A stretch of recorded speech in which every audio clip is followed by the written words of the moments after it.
The crowd fell silent as they watched two 8-year-old girls defend the man who had saved their lives. Jake could see that Lucy and Emma's simple words carried more weight than all the adult arguments combined. Children had a way of seeing, truth that grown-ups sometimes missed. Pete Harrison looked around at the faces in the crowd and seemed to realize that his fear-mongering was not working. The evidence of Nathan's heroic actions was too strong to overcome with suspicion and prejudice. "Well, maybe I was too hasty in my judgment," Pete said reluctantly. "If the children trust him, then perhaps we should give him a chance." Jake was surprised by Pete's change of attitude, but glad to see the mill owner backing down from his confrontational stance.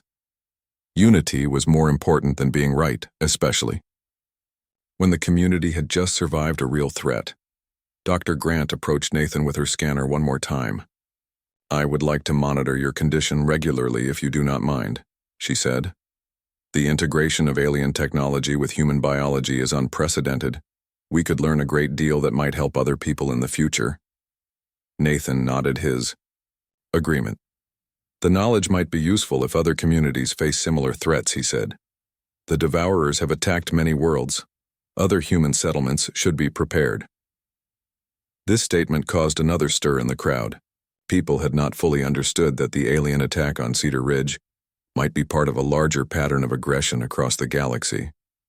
"Are you saying more of these creatures might come here?" asked Martha Webb, who ran the town's general store. Nathan considered the question carefully before answering. "The Devourers usually send scout ships before mounting larger attacks," he explained. "The ship that crashed was probably evaluating your world as a potential target. When they do not report back, their commanders will investigate." Jake felt a chill run down his spine. The alien threat was not over and might actually be getting worse.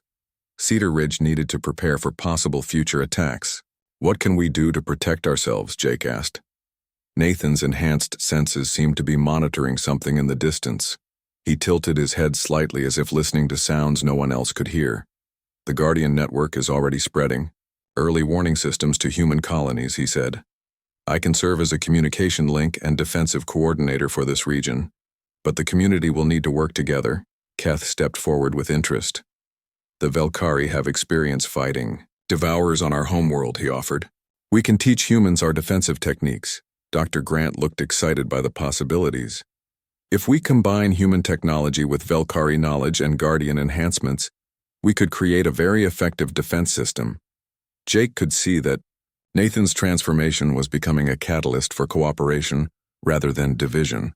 The alien threat had forced different species to work together for their mutual survival. "I propose we form a joint defense council," Jake announced. "Representatives from all the species in Cedar Ridge working together to prepare for future threats." The crowd murmured approval of this idea. Even Pete Harrison nodded his agreement, though Jake could see he was still adjusting to the new reality they all faced. Nathan looked around at the gathered townspeople with his glowing silver eyes. "There is something else you should know," he said.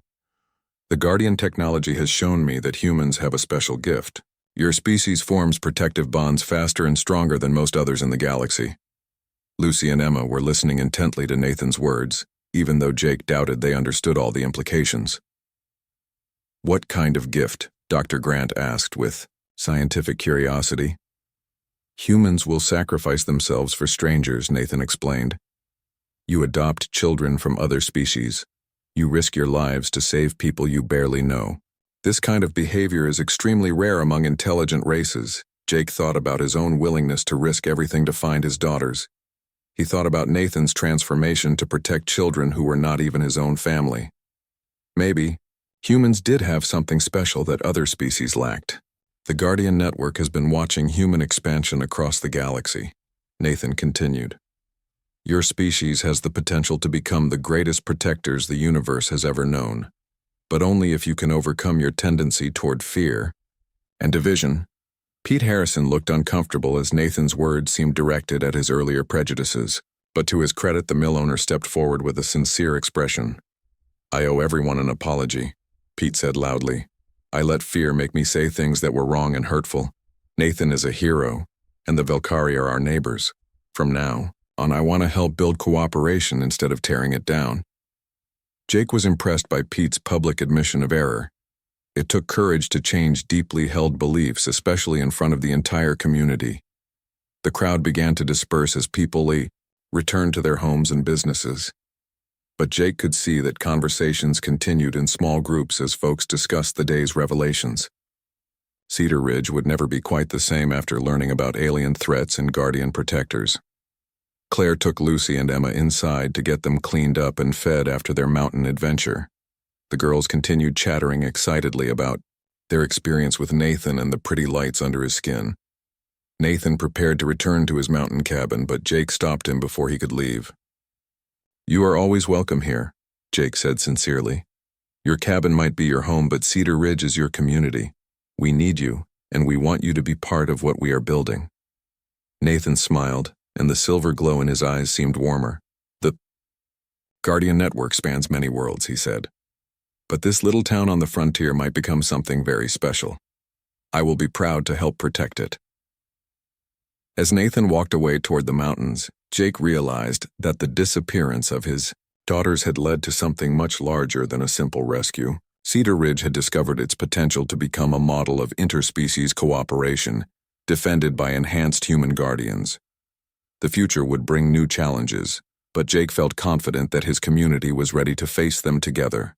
The journey back to Cedar Ridge took much longer than the trip into the mountains. Nathan moved carefully to avoid jarring Lucy and Emma, who insisted on riding on his shoulders. Jake marveled at how his daughters seemed completely comfortable with their transformed protector. Word of their return spread quickly through the search teams who had been waiting anxiously outside the cave system. Cheers erupted from the volunteers when they saw the girls were safe and unharmed, but the celebration quickly turned to amazement when people got a close look at Nathan. "What in blazes happened to him?" Tom Bailey asked, staring at Nathan's metallic skin and glowing eyes. Several other searchers backed away nervously, unsure what to make of the mountain hermit's dramatic transformation. "Nathan saved my daughters from hostile aliens," Jake announced loudly so everyone could hear. He risked his life to protect them and became something new in the process. Dr. Grant stepped forward to address the group's concerns. "Nathan has been enhanced with alien technology, but he is still completely human in his mind and heart. The changes have made him stronger and better able to protect our community." Keth, the Velkari searcher, approached Nathan cautiously and sniffed the air around him. After a moment, the large alien's expression changed to one of respect and approval. "Guardian sent," Keth announced. "This human carries the mark of the protector race. They are ancient enemies of the devourers, very honored among all peaceful species." Jake was relieved to hear Keth's assessment. If the Velkari recognized Nathan as some kind of guardian figure, it would help convince the townspeople that the transformation was positive rather than threatening. As they made their way down the mountain trail, Jake noticed that Nathan moved with incredible grace despite carrying both girls. His enhanced abilities allowed him to navigate the treacherous path without any sign of strain or fatigue. "Daddy, look," Emma said, pointing at Nathan's arm where silver patterns were flowing under his skin. "The pretty lights are moving again," Lucy nodded in fascination. "Nathan says the lights help him know when danger is coming. They warned him about the scary monsters that were trying to catch us." Jake realized that his daughters had witnessed things that would change their understanding of the universe. They had seen hostile aliens and protective technology that most humans could not imagine, but somehow they had accepted it all with the adaptability that children possessed. By the time they reached the outskirts of Cedar Ridge, word had already spread that the sheriff's daughters had been found safe. People lined the main street waiting to see the returning search party. Jake could see relief and joy on many faces, but also curiosity and concern about Nathan's transformation. Claire was waiting on the front porch of their house with tears streaming down her face. She ran toward them as soon as she spotted Lucy and Emma riding on Nathan's shoulders.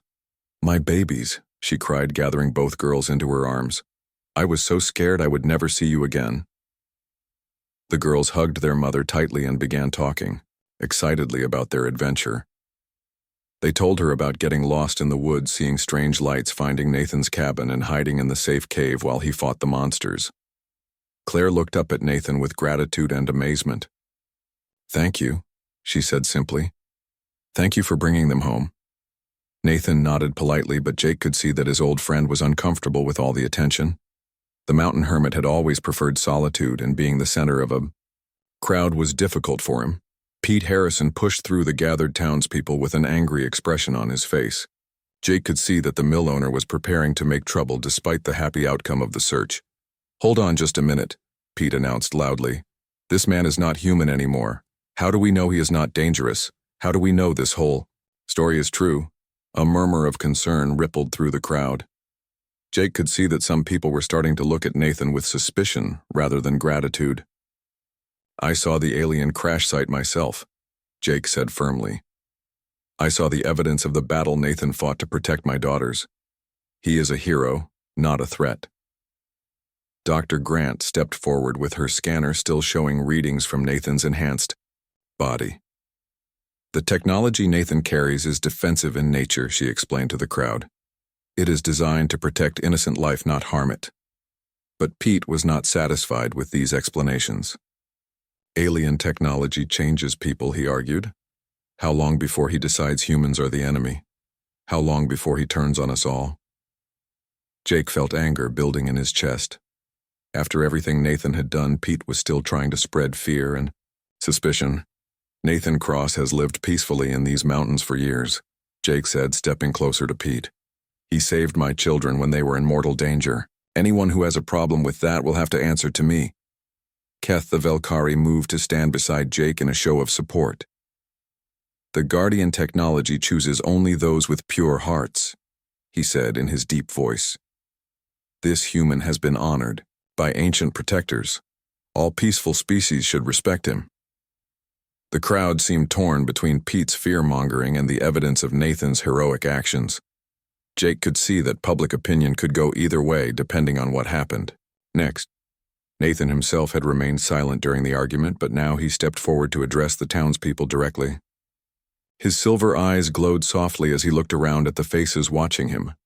"I understand your fear," he said in his new, deeper voice.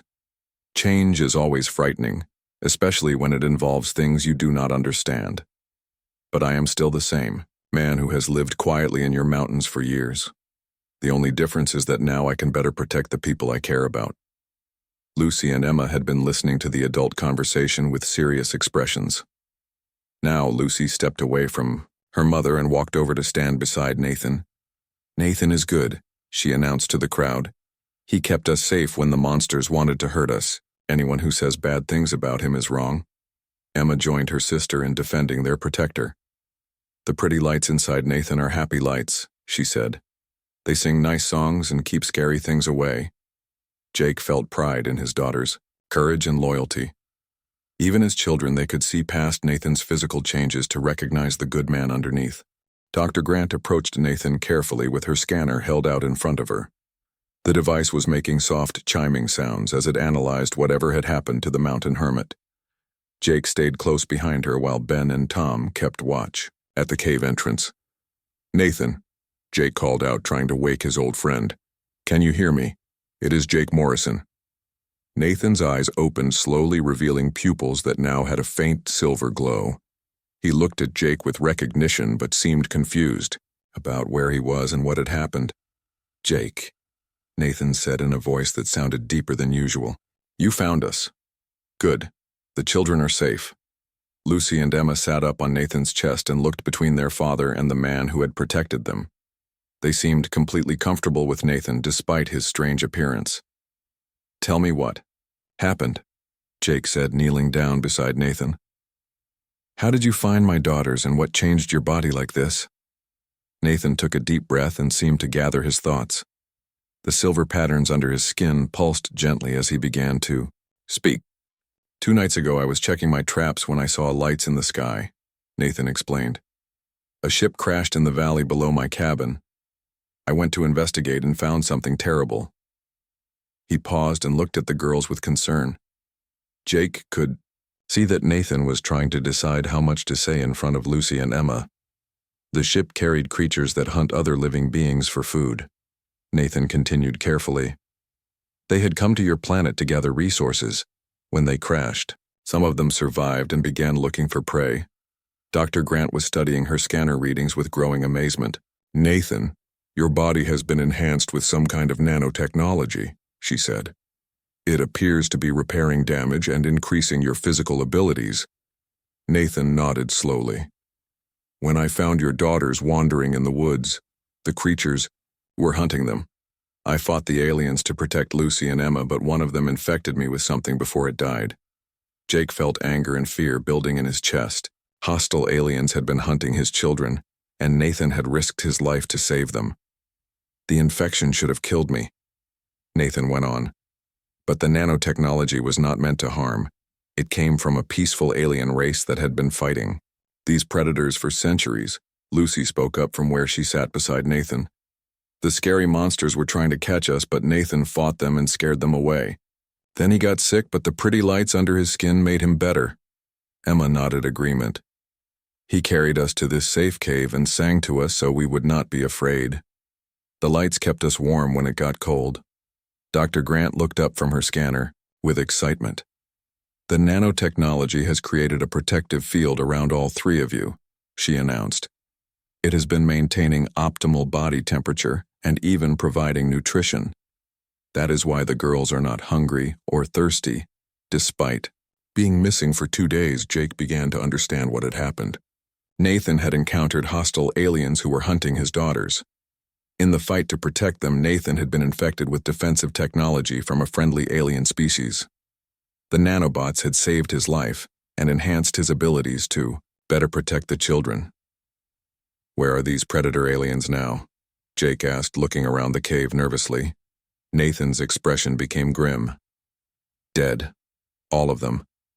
The nanotechnology gave me the strength and speed to hunt them down, but the process changed me permanently. He held up his hand, and Jake could see that Nathan's fingers now ended in small metallic claws. His muscles looked larger and more defined than before.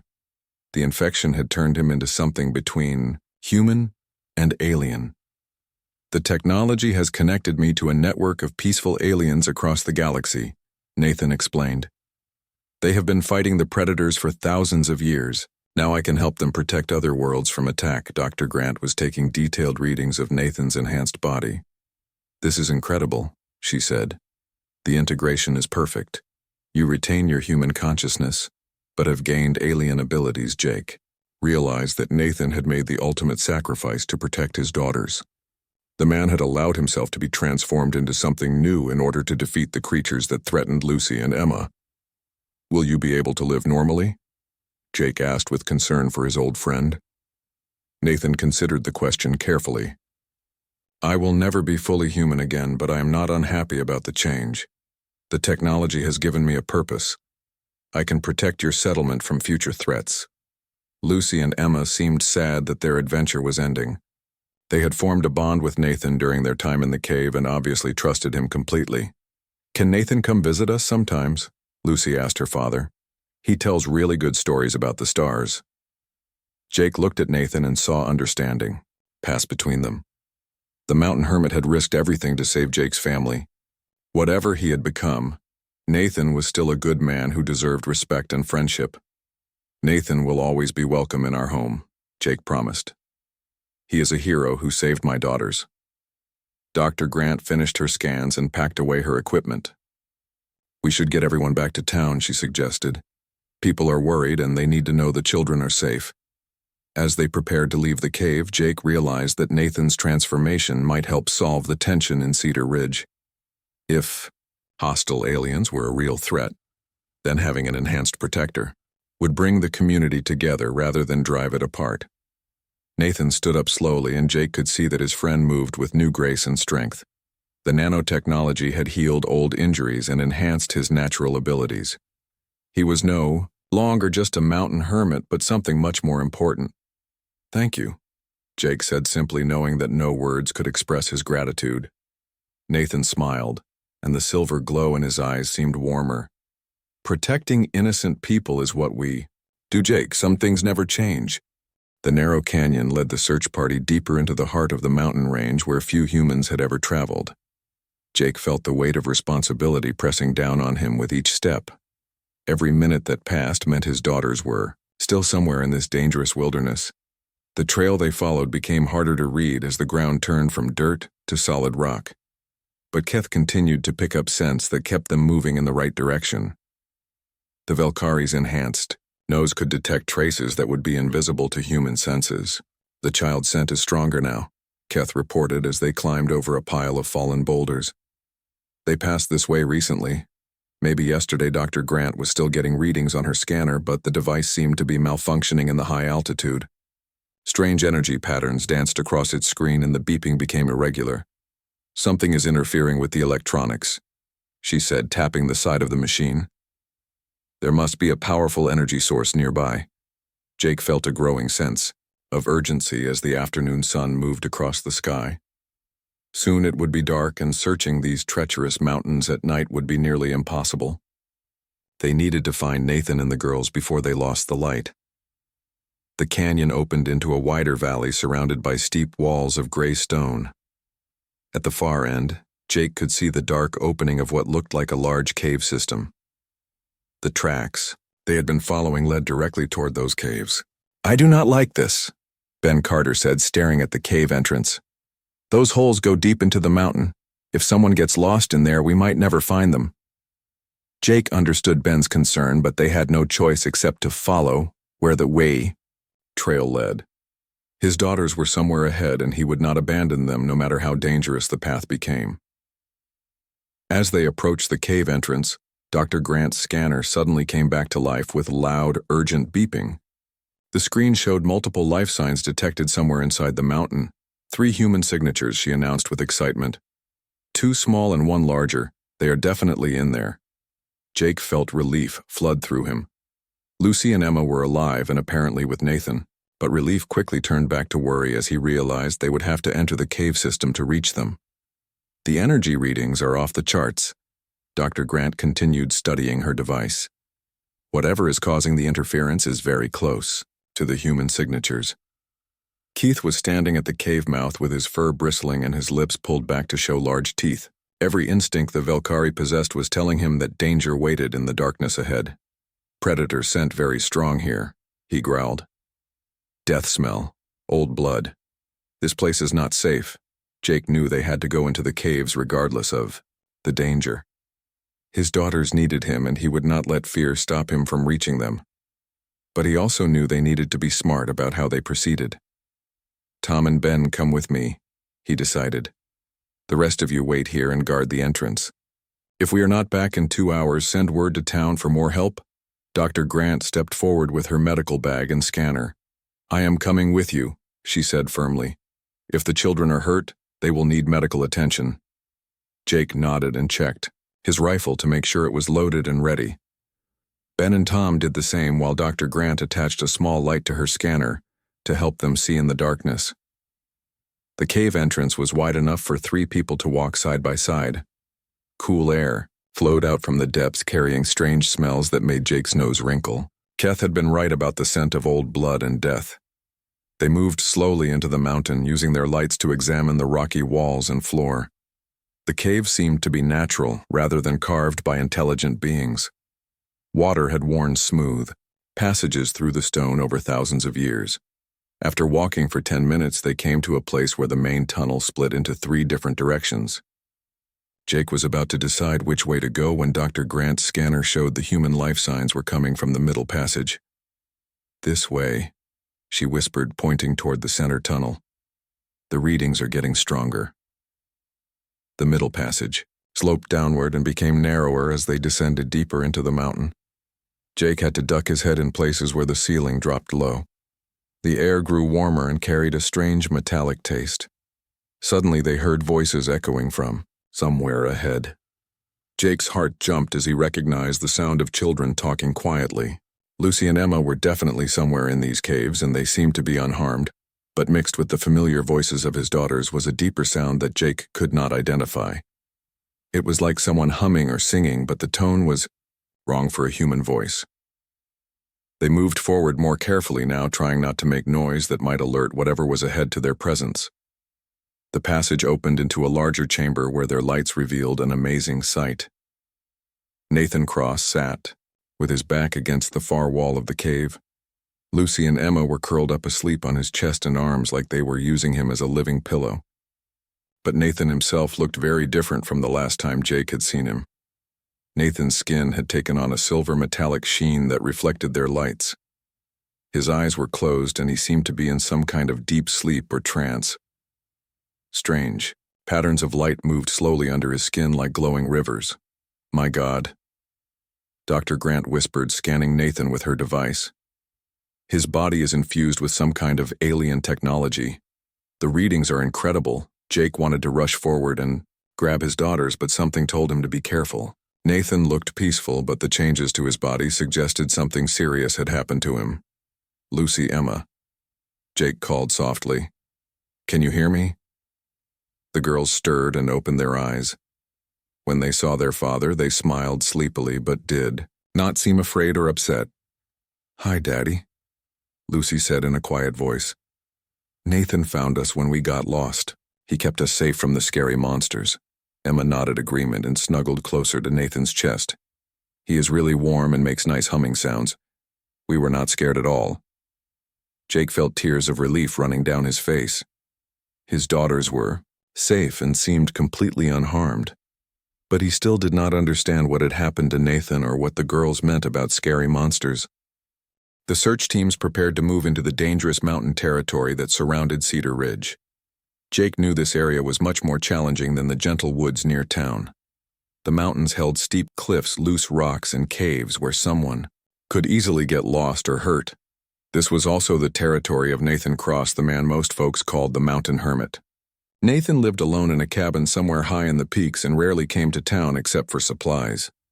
Jake had known Nathan during their military service years ago, but they had not spoken much since Nathan chose to live by himself. "Sheriff," Ben Carter said, walking up with a worried look. "Are you sure we should go into Nathan's area without talking to him first? You know how he feels about visitors?" Jake understood Ben's concern. Nathan had made it clear over the years that he wanted to be left alone. The few people who had tried to visit his cabin uninvited had been turned away firmly. Nathan was not hostile, but he valued his privacy above everything else. "Nathan served with me in the war," Jake explained. "He knows these mountains better than anyone. If my daughters are up there, he might have seen them." Dr. Grant joined them, carrying her scanner and a backpack full of medical supplies. "I have been thinking about that crash site," she said. "The metal fragments showed signs of energy weapons damage. Whatever brought that ship down was not an accident." Jake felt his worry deepen. If hostile aliens were in the area, his daughters could be in serious danger. Nathan might be their only hope of finding help in the vast mountain wilderness. The group of 20 searchers began climbing the rocky trail that led toward Nathan's territory.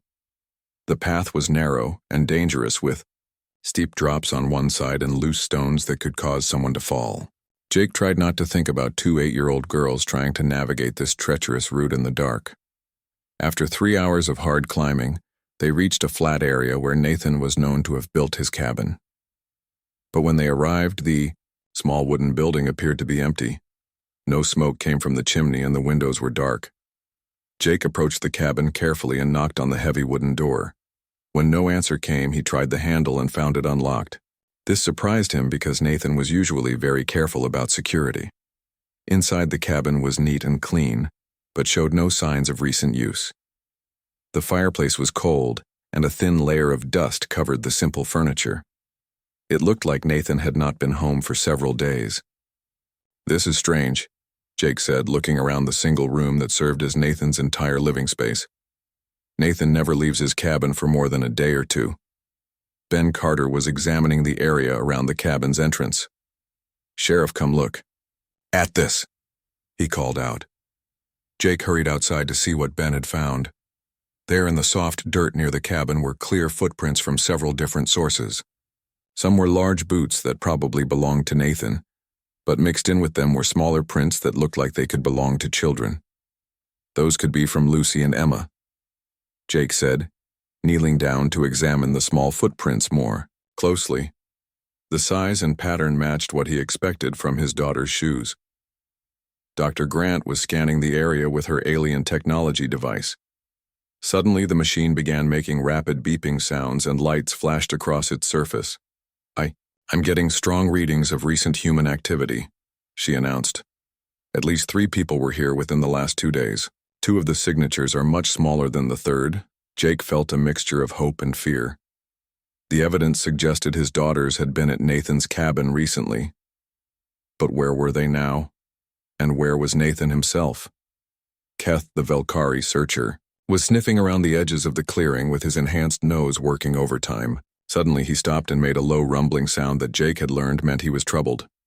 Strange scents here, Keth reported. Human children, yes, but also something else. Something that makes my fur stand up with warning. Jake trusted Keth's instincts completely. The Velkari had evolved senses that could detect danger that humans would miss entirely. What kind of danger? Jake asked. Keth took several more deep sniffs before answering. Predator smell, not from this world. Something that hunts living things. Dr. Grant's scanner was still beeping as she moved it around the clearing. I am detecting energy residue that matches the crashed ship, she said with growing alarm. Whatever was in that vessel came through. This area. Jake felt his heart pounding as the pieces started coming together. A hostile alien ship had crashed near town. His daughters had somehow ended up at Nathan's cabin. Nathan was missing along with the girls, and alien predators had passed through this same area. We need to follow the trail, Jake announced. If Nathan has my daughters, he might be trying to protect them from whatever survived that crash. The search party spread out to look for signs of which direction Nathan and the girls might have gone. The mountain terrain made tracking difficult, but they found broken branches and disturbed rocks that suggested movement toward the higher peaks. Tom Bailey, who was an experienced hunter, pointed toward a narrow canyon that led deeper into the mountains. That is the only way to go from here, he said. The other paths are too dangerous even for someone like Nathan. As they prepared to enter the canyon, Jake noticed something that chilled him to the bone. Mixed in with the human tracks were other prints in the soft dirt. These were larger and had an odd shape with what looked like claws at the front. Those are not from any animal I know, Tom said, examining the strange tracks. They look almost like handprints, but with long fingers that end in points. Dr. Grant took readings from the alien tracks with her scanner. High-energy signatures, she reported. Whatever made these tracks has technology embedded in its body, Jake. Realized they were following a trail that included not just Nathan and his daughters, but also alien creatures of unknown intent. The mountain hermit might be the only thing standing between Lucy and Emma, and whatever had emerged from that crashed ship. The sun was starting to sink toward the western peaks as the search party entered the narrow canyon. Jake knew they would have to work quickly before darkness made the already dangerous pursuit impossible.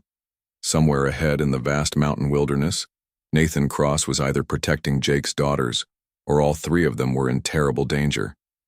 The only way to know for sure was to keep following the trail no matter where it led. The next morning, Jake stood in the town square surrounded by 30 men and women who had volunteered to help search for Lucy and Emma. The group included farmers, shopkeepers, and even some of the Velkari aliens who had offered their help. Their large bear-like bodies and keen senses could be useful in tracking. Dr. Lisa Grant walked up carrying her medical bag and a strange device that looked like a metal box with wires.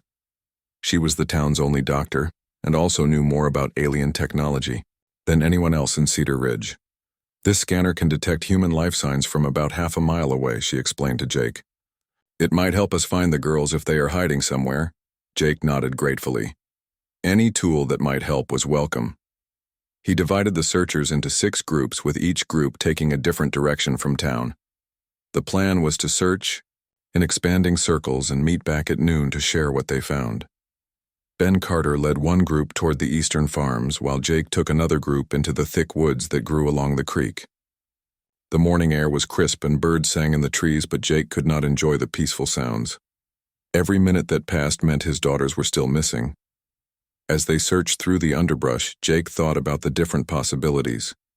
Maybe the girls had followed an animal or gotten lost chasing something interesting. Children could be curious about things that adults would avoid. But it seemed strange that both girls would leave together without telling anyone. After 2 hours of careful searching, Jake's group had found nothing useful. They discovered some broken branches and disturbed leaves, but nothing that clearly showed where two 8-year-old girls had passed through. "Sheriff," called out Tom Bailey, one of the local farmers. "Look at this." Jake hurried over to where Tom was kneeling beside a large oak tree. There in the soft dirt was a small footprint that looked like it could belong to a child. "That could be from one of the girls," Jake said, examining the print carefully. The size seemed right, and the shape of the sole looked like the shoes Lucy and Emma usually wore. They searched the area around the tree more thoroughly and found 2 more partial footprints heading deeper into the woods. Jake felt his heart beat faster. Finally, they had a real clue about which direction the girls had gone. The trail led them through dense forest for another mile before reaching a rocky area where footprints would not show. Jake studied the terrain ahead, trying to guess which way 2 lost children might go. "Sheriff," said a deep voice behind him. Jake turned to see Keth, one of the Velkari aliens who had joined the search. The big creature stood over 7 feet tall with thick brown fur and intelligent yellow eyes. "My nose detects something strange ahead," Keth said in his careful English. "Not human scent, but something else. Something that does not belong in these woods." Jake trusted Keth's enhanced senses. The Velkari had evolved on a world where survival depended on detecting danger quickly. If Keth smelled something unusual, it was worth investigating. They followed Keth deeper into the woods until they reached a small clearing where the trees had been broken and burned.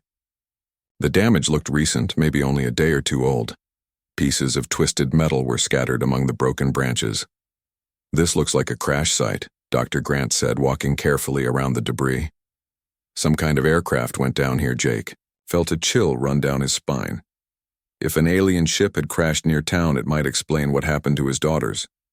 Maybe they had seen the crash and gone to investigate. Children were always curious about exciting things. "Can you tell what kind of ship this was?" he asked Dr. Grant. She picked up one of the metal pieces and examined it closely. The surface was covered with strange markings that looked like writing, but in no language Jake recognized. "I have never seen technology like this before," she said. "The metal is incredibly light but seems very strong. This definitely did not come from any human ship." Keth was sniffing around the crash site with his large nose close to the ground. Suddenly he jerked his head up and made a low growling sound. "Death smell," he said simply. "Something died here but not human. Alien blood but not Velkari."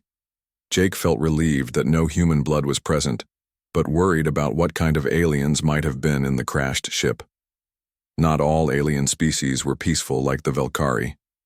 Some could be dangerous, especially if they were hurt or scared. They searched the crash site carefully but found no signs that Lucy and Emma had been there. The girls were smart enough to avoid dangerous-looking places, Jake hoped. But children did not always make the best decisions when they were curious or scared. As they prepared to leave the clearing, Jake noticed something that made his blood run cold. About 50 yards away from the main crash site was another area of disturbed ground. Trees were knocked down and the earth was torn up as if something very large had thrashed around violently. "Looks like whatever crashed here did not die immediately," Tom Bailey observed. "Something big enough to knock down those trees was moving around after the crash." Jake stared at the destruction and tried not to imagine his daughters encountering whatever alien creature had survived the crash. He needed to find them quickly before they ran into something that might hurt them. The search party returned to town at noon with their disturbing news. Jake called together all the group leaders to share what each team had discovered. Most groups had found nothing useful, but the crash site was clearly important. "We need to expand the search toward the mountains," Jake announced. If the girls saw the crash, they might have tried to get a better look from higher ground. Pete Harrison, who had been leading one of the search groups, stepped forward with an angry expression on his face. "Maybe we should be asking harder questions about our alien neighbors," Pete said loudly. "Ships do not crash here by accident. Someone might have been expecting visitors." Jake saw several people nodding in agreement with Pete's words. Fear was making some folks look for someone to blame, and the aliens were easy targets. "The Velkari have been nothing but helpful in this search," Jake said firmly. "I will not tolerate accusations without proof." But Jake could see that Pete's words had planted seeds of doubt in some minds. Finding his daughters was becoming more urgent than ever. Sheriff Jake Morrison rode his horse slowly through the dusty streets of Cedar Ridge as the sun began to set behind the mountains. He had been away for 3 long days hunting down cattle thieves in the northern valleys. His body ached from sleeping on hard ground and his beard needed a good trim. All he wanted now was to see his wife Claire and his twin daughters Lucy and Emma. The town looked quiet as usual. Cedar Ridge sat at the edge of human space where the last settlements met the wild frontier. About 2,000 people called this place home now, including some of the alien folks who had come here looking for a new start. Jake never had problems with the aliens. Most of them worked hard and kept to themselves. He tied his horse outside the small house he shared with his family. The wooden porch creaked under his boots as he walked to the front door. Inside he could smell Claire's cooking, but something felt wrong. The house was too quiet. Claire rushed out from the kitchen when she heard him enter. Her face was pale and her eyes were red from crying. She threw her arms around him, but he could feel her shaking. "Jake, thank God you are back," she said in a voice that trembled. "The girls are gone. Lucy and Emma disappeared last night and I cannot find them anywhere." Jake felt his stomach drop like a stone. He held Claire tight and tried to think clearly. His daughters were only 8 years old and had never wandered far from home before. "Tell me exactly what happened," he said, leading Claire to sit down at their kitchen table. Claire wiped her eyes with a cloth and took a deep breath. "I put them to bed at their usual time around 8. They seemed fine and said goodnight like always. This morning when I went to wake them up, their beds were empty. The window in their room was open, but I always keep it closed at night." Jake stood up and walked quickly to the girls' bedroom. The small room had 2 beds with matching quilts that Claire had made. Both beds looked like someone had gotten out of them normally. There were no signs of a fight or struggle. The window was indeed open and the curtains moved gently in the morning breeze. He looked outside the window. It was not very high from the ground and the girls could have climbed out easily. But why would they do such a thing? In all their 8 years, they had never tried to sneak out at night. "Did you hear anything strange last night?" Jake asked Claire, who had followed him into the room. "Nothing unusual. I went to bed around 10 and slept soundly until morning. You know how tired I get after working at the store all day?" Jake nodded. Claire helped run the general store in town and often came home exhausted. He examined the area around the window more carefully. The ground outside was hard-packed dirt that did not show footprints well. He could see some marks, but they were not clear enough to tell him much. "Have you told anyone else about this?" he asked. "I sent word to Deputy Ben Carter first thing this morning. He came by with a few men and they searched the nearby streets. They could not find any trace of the girls. Ben said he would keep looking but wanted to wait for you to get back before doing anything more." Jake felt a mix of fear and anger building in his chest. His little girls were somewhere out there and he had no idea where. He tried to stay calm for Claire's sake, but inside his mind was racing. "I need to talk to Ben and get more people searching," he said. "The girls cannot have gone far on their own." Just then they heard boots on the front porch and someone knocked on the door. Jake opened it to find Deputy Ben Carter standing there with his hat in his hands. Ben was a good man who had worked with Jake for over 5 years. "Glad you are back, Sheriff," Ben said. "I was hoping we would have found them by now, but no luck so far." "How many people have been looking?" Jake asked. "About 20 men searched the town and the areas right around it. We checked every building and talked to everyone we could find. Nobody saw the girls after yesterday evening." Jake felt his frustration growing. "What about the alien families? Did you talk to them too?" Ben shifted uncomfortably. "Well, we talked to most of them. The Velkari family that lives on Oak Street said they did not see anything. But you know how some folks in town feel about them. Pete Harrison has been saying maybe we should look at them more closely." Jake knew Pete Harrison well. The man owned the lumber mill and had never liked having aliens in Cedar Ridge. Pete thought they brought trouble and took jobs away from humans. Jake had always found Pete's views to be wrong and unfair.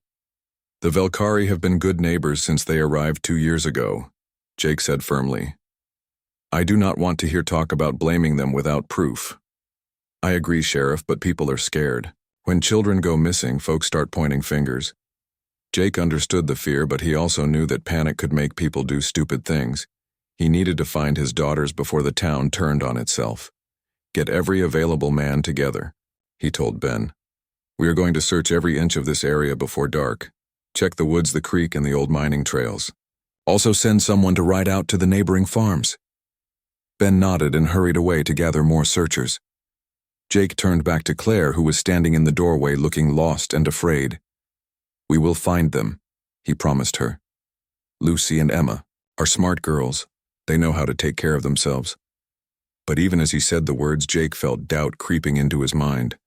The frontier could be dangerous, especially at night. There were wild animals, predators, and other threats that could harm two small children. He tried not to think about all the terrible things that might have happened. As the sun continued to set, Jake prepared to lead the largest search party Cedar Ridge had ever seen. Somewhere out there, his daughters were waiting for him to bring them home safely. 3 months had passed since Nathan's transformation and the discovery of the alien threat. Cedar Ridge had changed in ways both visible and subtle as the community adapted to their new reality. The Joint Defense Council met weekly in the town, Hall bringing together humans and Velkari to plan protective measures. Jake stood on his front porch watching the morning activity in the streets below. Children played together regardless of whether they were human or alien.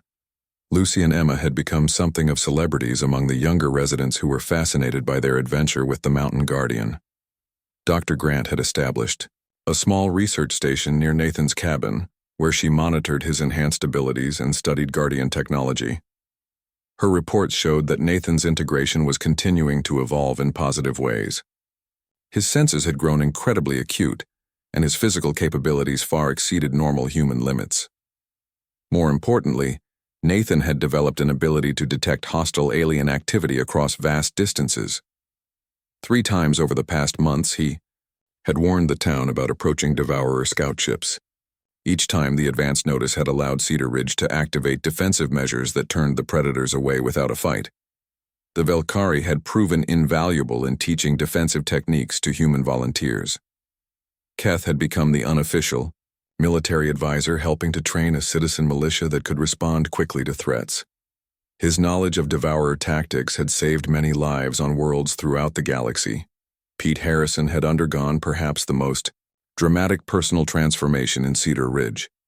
The former mill owner had thrown himself into interspecies cooperation with the enthusiasm of a true convert.